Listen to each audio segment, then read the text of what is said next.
version today. It's going to be Urban Eye TV, and I have two special guests, world-renowned, the Mendes brothers, pushing their CD, The Gate of Return. By the end of the show, my Creole is going to be just a little bit better, but I just want to introduce you guys and say welcome to Come to New Bedford. It's a pleasure to be here. Thank you, Marquis. Thank you. It's a pleasure indeed. Thank you so much. I guess the way we could just start this off is, why don't we just, because this is a more informal conversation, just introduce yourself. Yeah, thank you very much for being here. My name is Ramiro Mendes, one of the Mendes brothers. I'm glad to be here, and I can't wait to start this conversation. Is going to be nice. Nice. João Mendes, or John Mendes, Mendes Brothers. This is our 32nd year of the Mendes, celebrating 32nd year of the Mendes Brothers, and with our new album, The Gate of Return, we've been traveling across the country and spending a lot of time in New Bedford. So, thank you for having us. That's great. All right, now that brings me to what we were talking about prior to we started recording. Let's break down more of like what the gate is. Let's talk about Cape Verde being a gateway dealing with the slave trade, a gateway dealing with present day information as far as New World things. Can you just give a background as regards to the slave trade, but it's actually what Cape Verde was designed for? Sure. Mm-hmm. Well, the album that we've just released, The Gate of Return, or Portón de Regreso, it is a celebration of Cape Verde's 550th anniversary as a society. This was a group of islands that was founded upon by the Portuguese crown in 1460, and was quickly turned into a prison for African captives out of West Africa. What the Africans, though, did with it, what we did with it, is what we're celebrating. We're celebrating the way that we transformed what was intended to be no more, no less than a prison. Right. But we decided to make it a society. We later decided that we were going to free it. We were going to make it free, sovereign, independent, a loving nation of all people. And today we have a Cape Verde that it is no longer a prison, but it is the beacon of democracy. It is a beacon of hope for people from all over the world. So the Gate of Return celebrates the triumph of our people, celebrates the triumph of that journey, and it calls for the reconnection of our people with the continent through Cape Verde as the gate of the Atlantic.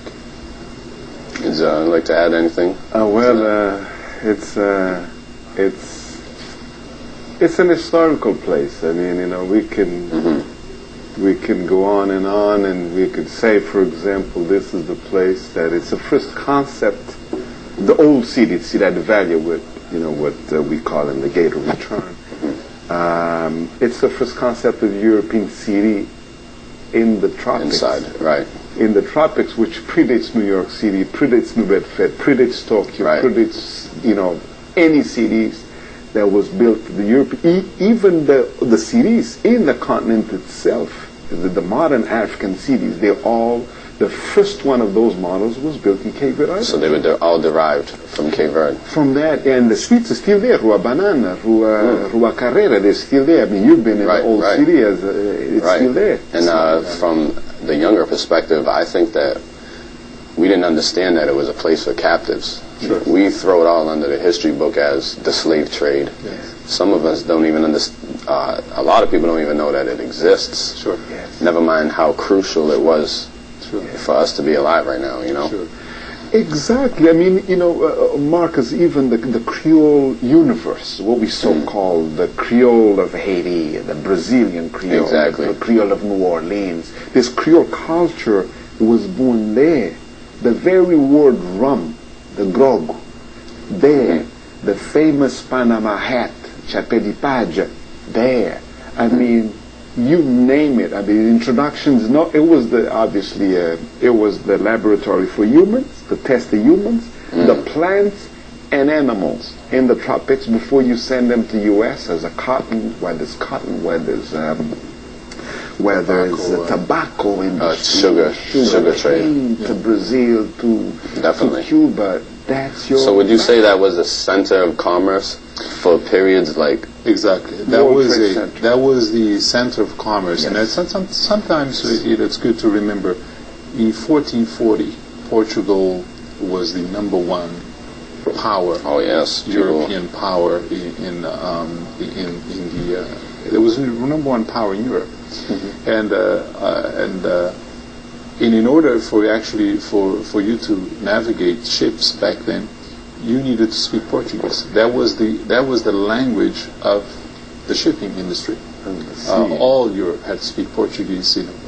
So Portugal had already accessed the business of bringing captives to Europe by creating a port called Lagos. In Algarve, in the lower part of Portugal. City of Lagos. In the city of Lagos, in Algarve, Portugal. From 1440 to 1460, Lagos was the main city for trading in African captives.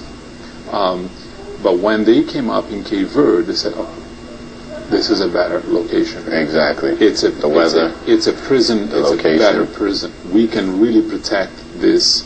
Our assets here, because although they had a fort, they do have a fort in Lagos, but the island itself, being 300 miles away from the coast, right. That is your first wall, the ocean. Then the ocean between the islands is your second wall. So it's a double wall prison. And so quickly, Cidade Velha became the center, the business center for Portugal, and the second, the most important center of trade, all trade, right? Including Lisbon was first because all trades were included, but Cidade Velha became the second most producing city for the crown, and where you have the real mingling of all Europe. Exactly, where everything's Africa. Traded. Yeah, everything is traded. New ideas are brought together. True. And that's what brings me to something else. If you've done the research, if you do the research on Cape Verde Islands and different parts of that area, you know that there's a series of islands that pretty much go all up the coast, from the Azores, the Canary Islands. I've been to the Canaries. Sure. Only a layover, but it just sparked my interest into seeing what was it about. Sure. And if you look into it, these were major commerce hubs where people were traded, goods were traded, and I don't know, maybe you guys could maybe give not an exact ratio, but compared to what's being made now, it might have been more money being made now than some of these deals that are being done, and it's because it was free and you're only dealing with certain types of transportation. It's not like they were flying around yet, so it's like those spots were more important than some of these spots here. Well, the main trade in 1500s, the main trade of Europe was human captives or produce generated by the human captives. So that's more it than was either a human being, right. or the product that it was made by the human being. So it's interesting because now why we say, for example, Cape Verde is so crucial.